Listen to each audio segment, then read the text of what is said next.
I come from Palisa, a village in eastern Uganda. I was born into a community, a masculine community where men are in charge. Men are in charge. But my father was different.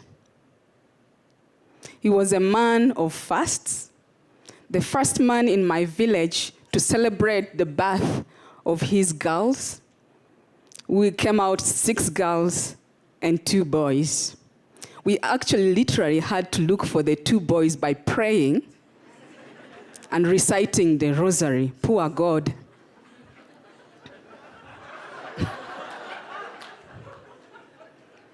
My father embraced us. He was also the first man to build a house and give his daughters land and say, wherever you go, if it gets messy, there is home to come back to. He was the first man in my village to refuse bride price in exchange for his daughter's hands in marriage. I was very proud of my father. And people used to think, what's wrong with this man? And we used to tell them, what's wrong with you? But tragically, something happened in August 8th, 2017. My hero, my dad, died. I got sick to my stomach. What was I going to do without this hero? Cancer. Why haven't we ever got a cure for cancer? But very quickly, I also realized that I had a lot to deal with, because soon after the next day, as tradition has it, there's always a clan meeting. A clan is a subset of a tribe. That is the day the clan leader with his cabinet, all men, come forward and gather the village and the clan. The agenda is to choose the heir, what you Americans call heir. I'm told that I have to twist my mouth while saying it. It is the day they determine the assets of the deceased. So we all sat listening to what is going to happen. As it is always done, men sit on chairs and the women sit down. But the way we are raised, we women, in my father's household, we sat on chairs.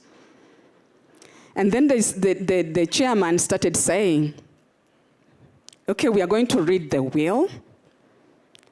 And if we find that the will has been written in anger, then it can be changed. What? My father was dead, and he couldn't defend his will. So I said, Agnes, action. That's what Daddy would have wanted. I said, what's the use of that sentence? Can you remove it and don't write it down? Who determines that the will is written in anger? And my father was not an angry man. And then they started talking about the assets. One of the things is about the children.